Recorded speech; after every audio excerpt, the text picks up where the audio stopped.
To get a green fix in the wintertime, I visit conservatories. In this case, it's the one at Roger Williams Park in Providence, Rhode Island. And they have a great array of foliage plants, usually tropical plants, cacti and succulents. We're looking at a fern tree here. And they also, a lot of them will have in the tropical gardens, will have koi. We'll see those fish in a little while. Here we're looking at some marantha, some calathea, schefflera, the miniature abacolar, miniature schefflera, that is, abacolar, camellia. Usually they have the camellia in a colder section of the greenhouse. There's a Norfolk Island pine and a mantis, praying mantis. The Japanese camellia will bloom usually in January in the conservatory. Here's a white flower bud. And requires a slightly lower temperature to set the bud. However, once they bloom, they need the warmer temperatures, and oftentimes you'll see if it is too cold, the bud will not mature, but it's a beautiful addition nonetheless. Beautiful foliage, very luxuriant foliage. That glossy green is something I love to see, particularly when there's snow outside. These particular koi are getting quite huge. You can see the juxtaposition between the smaller fish and the big ones. They look like good 2.5 feet. And of course, I'm sure they'll get larger as well.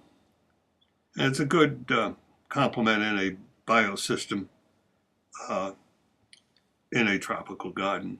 We see some bromeliads along the edge there, along the rocks, and they usually have a nice flower this time of the year. It comes right out of the center of the plant, and that's the type of plant, if you have it as a house plant, you have to water it in between the second and third leaves.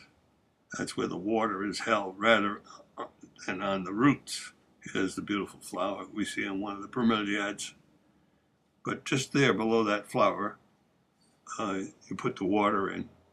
So it works well besides the pond. And in the background we see some Norfolk Island pine, some Ficus robusta. That's the large leaf ficus. Norfolk Island pine and the, there we go, Acuparia, that's the Latin. And there's some schefflera.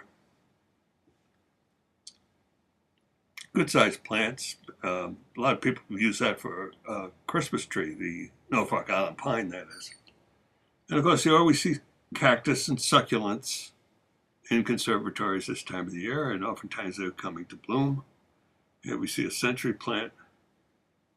This plant will get 20 feet high in tropical areas like Florida, although it's a succulent, but doesn't require a great deal of water, especially in the wintertime. Aloe is another one of that type of plant that requires very little water, likes the cooler temperatures, and can bloom because of the cooler temperatures.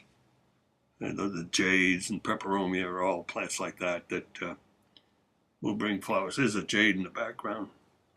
Good fleshy. Usually it's the fleshy, thick leaf plants that don't require any water because they hold their own water.